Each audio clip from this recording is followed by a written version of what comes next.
So I'd like to invite up a couple that's going to share a little bit about themselves.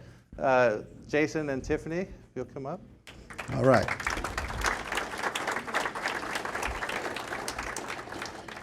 We're going to have a rap battle. Come on up here.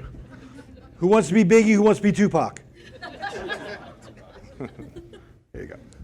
All right. So Jason and Tiffany, tell us a little bit about yourselves, what you do. We found lifestyles.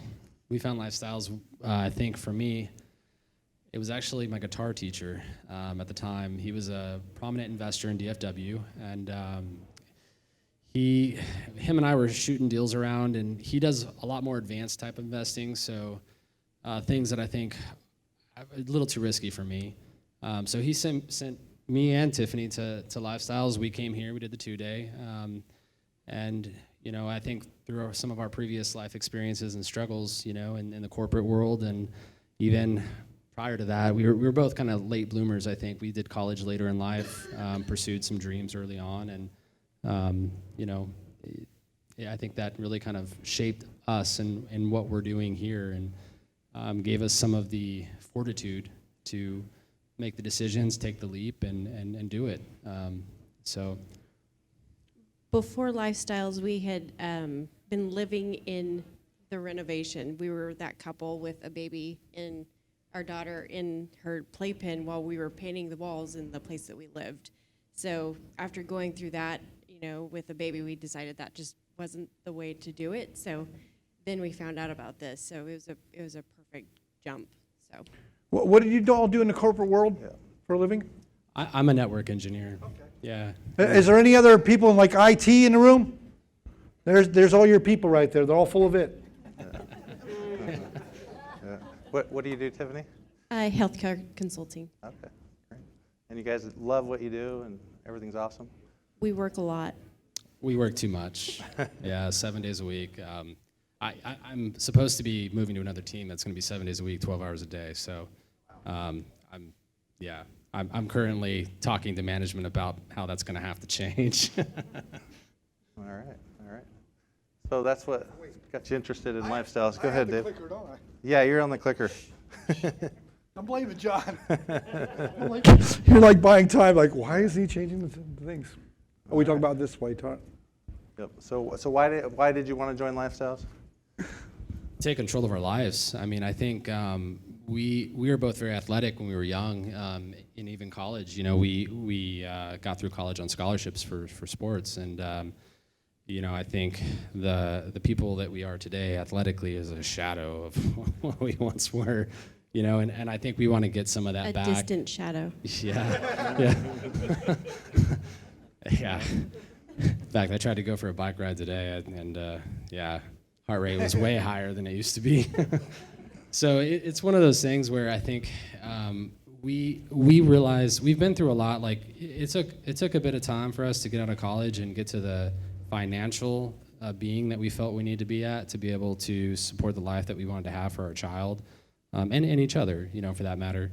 And I think that was a struggle. I mean, there was some course correcting, some adjustments we had to make. I even, at one point, working kind of like what they call knock sort of hours. So you're working at 12 o'clock at night, working almost every holiday, actually. I remember being in a high rise in Dallas, watching the fireworks, 4th of July, while they were out enjoying it with family. And, it was just constant. And I decided, this is enough, man. I gotta change this up. And so, I did some night school and got some additional certifications to go down the network engineering route. And it's been rewarding financially. It's just, it's like you get there and then it's like, well, now what?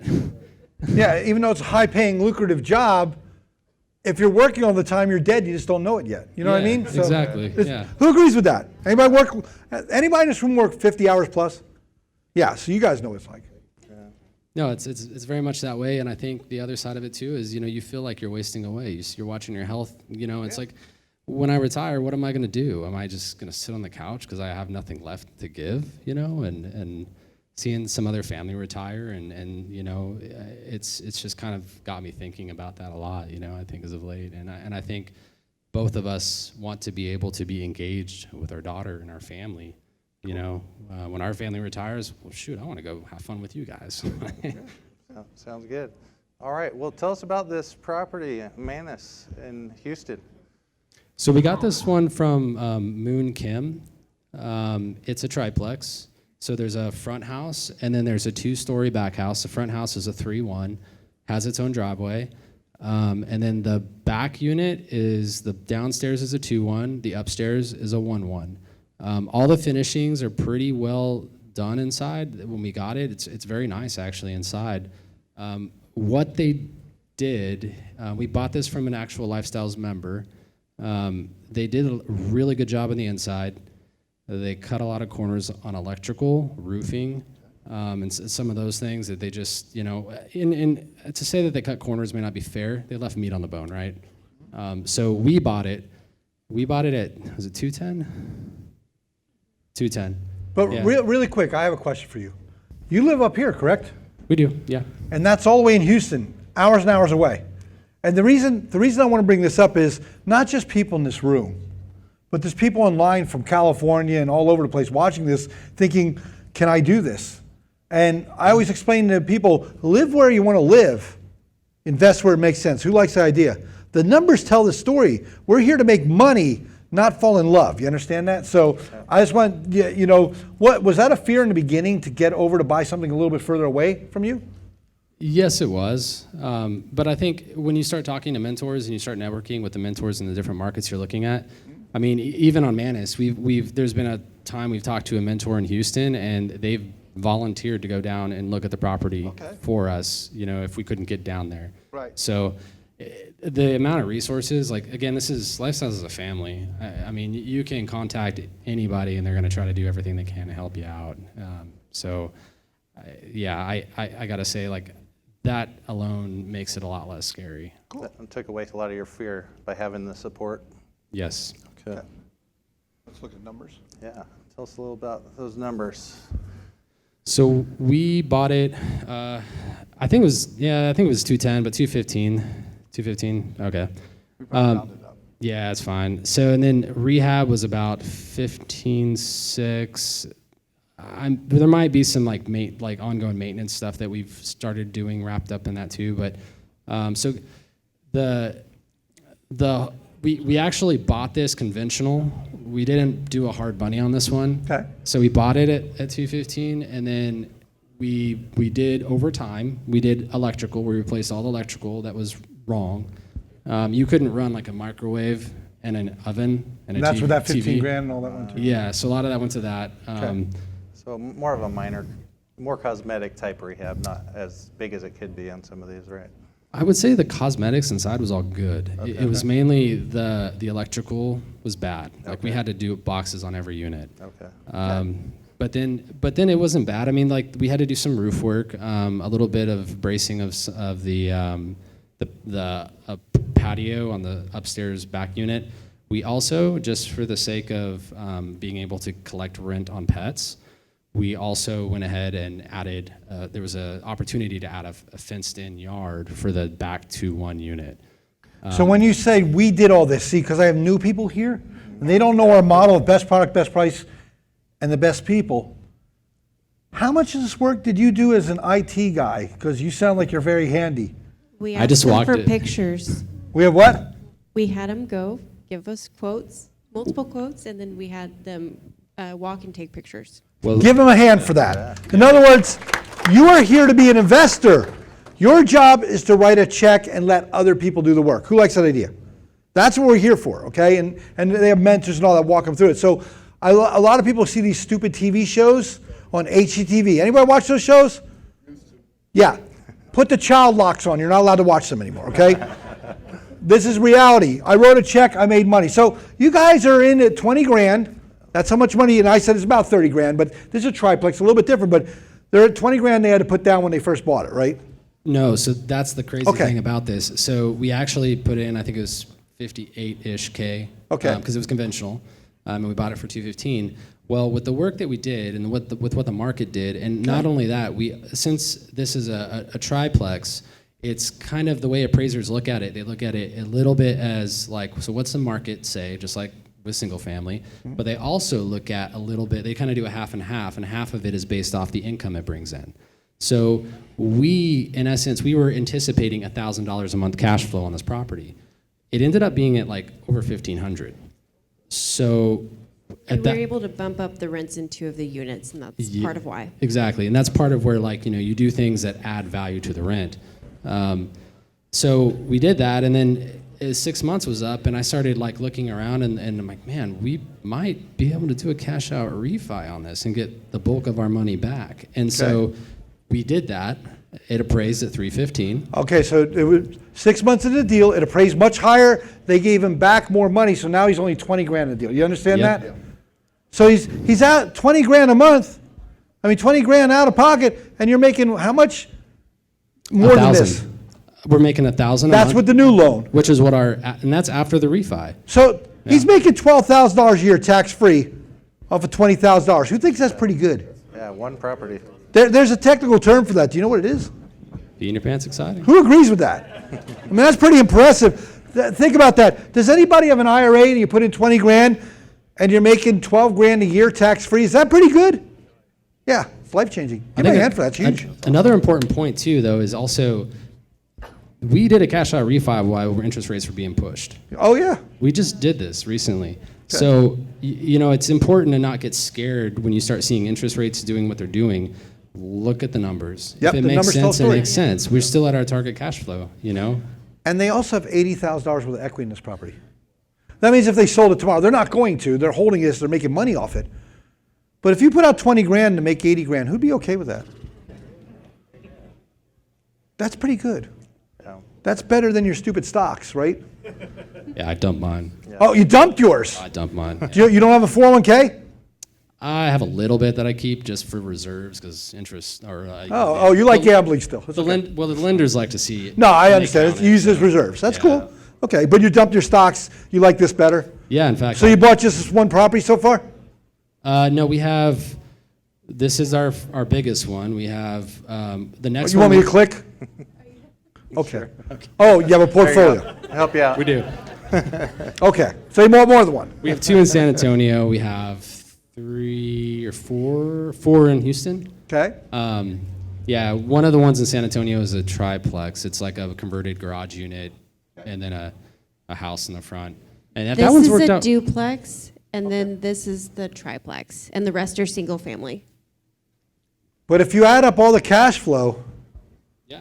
you're Yeah. making 40 grand a year. Who'd like to give yourself a bonus of 40 grand a year tax-free?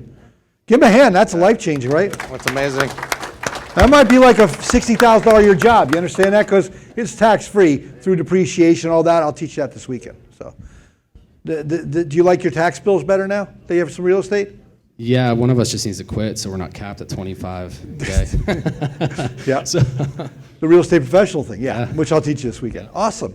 But not only that, they made $380,000 equity. That's close to $500,000. Give them a hand. That's huge. Not bad. well, then this is 3 years. So we did this in 3 years. 3 years. Oh, 3 years. And so basically, we went from one of the things you'll learn at the 2 days, they talk a lot about return on net worth, your home office. And honestly, that I became obsessed with that. It's like you got to look at what is your net worth? How much money are you worth? What do you have? What is it doing for you? And we went from less than 1% return on net worth when we signed up to, we were probably like not even 0.1%, if I'm honest. right. And now our return on net worth is about 10%, That's wow. It's huge. and that's pretty good. So you think about that, you take whatever your net worth is and 10% of that's not bad. That's good. And Chris taught your 2-day, right? You did. Oh, it was me. Okay. The one I saw his name on the slide. I thought he taught it. Okay. I talked to Chris a lot though. Okay. He was one of their mentors. One of the He was- mentors. he was, Okay. he was key in a We've lot talked of to all our. of the mentors. Lori and Chris were yeah. Yeah. And the people always goes, well, how much can you talk to your mentor? Well, once you're a member, unlimited, right? So, and you probably drove him crazy, right? I was trying not to. I probably should have talked to him more than I did. It's okay, but that's the point is you can ask him, because that's what we want you to do. You That- understand that's it? When what you we're have a here problem? for. Yeah. Yes. Yeah. Cool. All right. What's next here? I don't know if you guys. Oh, you want? How many people have this goal in life? I want to be laid off. Please fire me.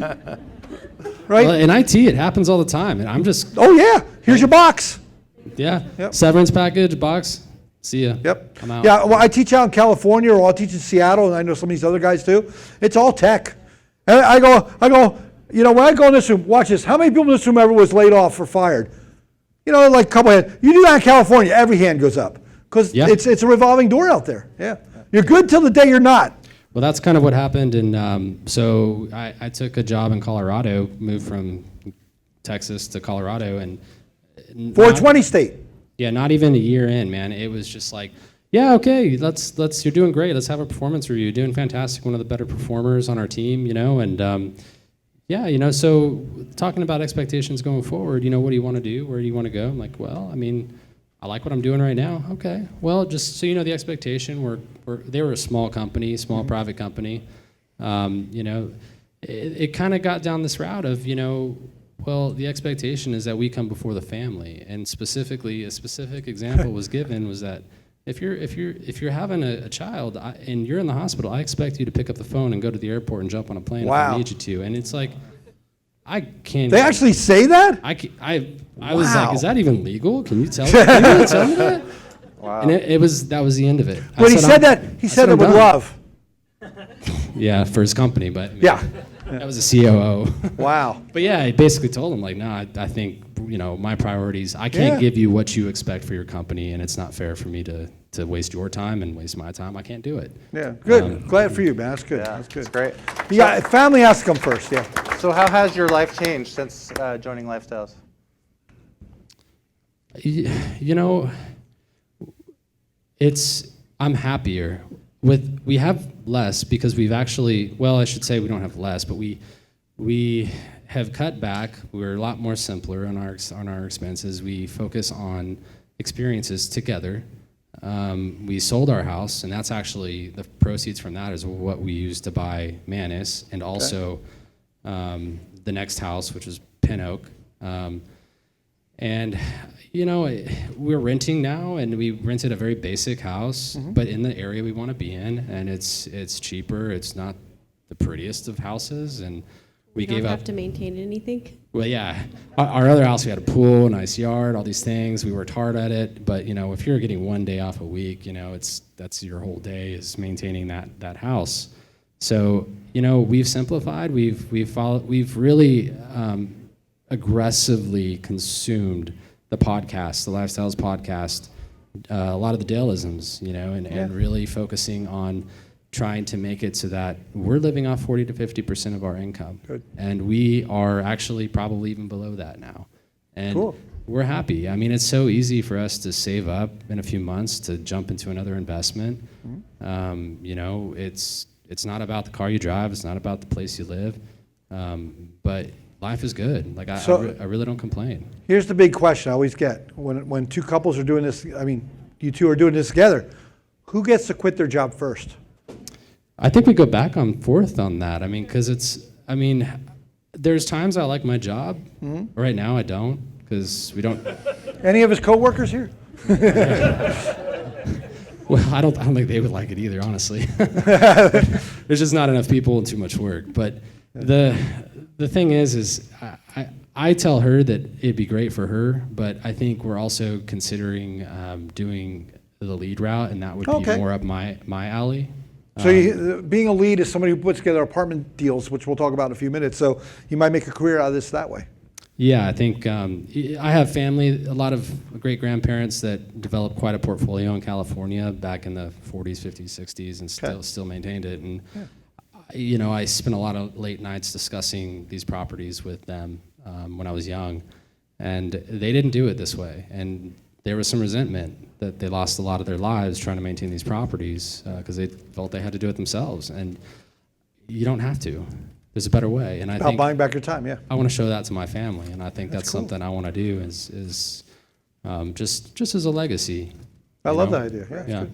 Awesome. So one of your long-term goals, you said live life full-time. What does that mean to you? Live life full time. Well, I mean, I got things I want to do. I was an athlete when I was young, and I'm still an athlete at heart. You know, I'd love to get into. I do some kart racing. I'd like to bump that up. Do some auto racing, some endurance There you go. stuff. Cool.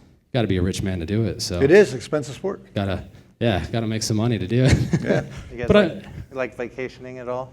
We do, and we still do that now. We have enough money to invest and do that, and she wants to go to Europe, so that's still on the list. But we've done a few Hawaii We're going trips. to the Bahamas in. We're going to do a cruise. Okay, nice. So that's going to be sort of a late anniversary. At least there's no COVID there anymore. So who helped you out with buying these properties and working through all the details? Who was on your team? So Moon Kim helped us out with our first house in Greater Fifth Ward in Houston, and then also Manus. It was Jennifer McCormick helped us with the one that we have in Lamarck. Mm-hmm. And then for Houston, I don't think the realtor is still with. Mondell. We worked with Mondell. Oh, for the GCs. Yeah, for the GCs. Mondell Corbett. Oh, Evelina, but she's moved on. She's now a lead investor. She was one of our mentors. That's cool. But the point is, you use your resources, and that's cool. Yeah, And Chris Wyatt. Yeah. Yep. Hey, we're all family here. That's why. That's right. Cool. So, would you guys mind taking some questions? Sure. Yeah. So I'll take absolutely. like one or two in the room, and then I'll take one or two online. Okay. Let me try somebody in the room. Anybody in the room want to ask questions, especially if you're new? Ask what? Way back there. Let me get a microphone, because remember I got all these people online, and they want to know what you're saying. So that's you, John.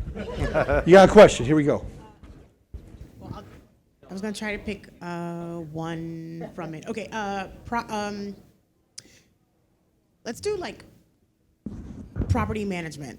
Like, at how many units do you guys have a property manager? And if you don't, why not?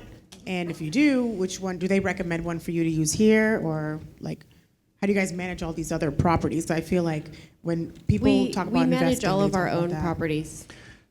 They manage them themselves. So something you will we teach during a seminar is we show you how to do it all yourself and how to buy back your time. Now, if you want to use a property manager, you can, but they're going to charge you a percentage, 5, 6, 7% of your rents. You can do it that way, but who's going to care more about your money? That's the thing, and we did try property manager for our San Antonio properties. However, what we found is to manage the property managers themselves was more work than just managing them ourselves. If you do what we teach this weekend, Yes. best product, best price, best people. Notice they make everything look new, everything perfect, new appliances, everything has a warranty. You get no phone calls. If you're a slumlord, you get phone calls. The way our model works. It's been going for 30 years. Who likes the idea of not getting phone calls? It's not toilets, tenants, taxes. So typically, let's watch how many people in my seminar. What is our typical hold period on a single family home? Anybody know? 3 years. Why? Because we want to sell it before it becomes a headache. That's why we don't get phone calls. There's a lot more to that, but that takes 16 hours. Well, if you do, you don't do the work. I mean, I just literally text my guy. Yeah. If it's plumbing, my plumbing guy. If it's And electrical, then he my just gives them a electrical credit card and they just do it. So Yep. the point is to be hands off. guy. Yep. Great question, though. Anybody else in the room? There's one over there. Hey, it's the guy who plays the bass. Is it the bass? Cello. Same thing. Close. I can't remember everybody. Thank you for sharing, and congrats on your success. Yeah, It's thank you. awesome, very inspiring. Quick question on your portfolio. Oh my God. Sorry, they were recording. On the whole portfolio, the 6 properties, do you know more or less your total cash out of pocket to be in the whole 6? What's your cash out of pocket for everything? Right, total. Around 3 years. 3. So maybe 130. 130 to 140. You can say 150 just to round it up. 150? So in essence, pretty good. Yeah. from Like I say, 150 20, 30K per property, Wow, that's pretty good. right? Good question. All right, we got one more here. Let me get him quick, and then we'll get some more online. Sorry, can I jump over here? It's cool. How you doing, John? How you doing? Are you having to structure this like some kind of a corporation, LLC, trust fund No! or something? No. That would be a no? CPA says no. Okay. Yeah. That's a great question, John. All of our properties I could are tell. I can explain. under Let me cover that real quick with John, so he understands that, because it's a legal question kind of thing. We teach you not to put properties in LLCs, because the way the lending works, the due on sale clause. I can go through a 20-minute dissertation. We bring this up in the seminar. They put the stuff in their own name. This way they get 30-year loans from Fannie Mae at very low rates. They protect themselves through insurance. We have liability policies, 100,000, 300,000. Then we put umbrella policies above that. That's the 10-second answer. Does that make sense? But if you come to my seminar, I'll explain it step by step, the reason why behind why we don't want to do that. Okay? I'm teaching a seminar this weekend. You might want to come there. I can't have 16 hours tonight. I'm just having fun with you. If not, at the end of the night, if you want to talk to me about it, I'll answer one-on-one, but I don't want to spend an hour and a half right here. So, awesome. Anything online? Online, yeah. Do you guys have any? You're good? You answered all the questions that they asked. How did I answer all the questions they asked? Oh, they did. Oh, awesome. Okay. Oh, were you looking Well, at that? hey, thank you so much, guys. Appreciate you coming out. Thank you. Thank you for sharing your story. Good job, guys.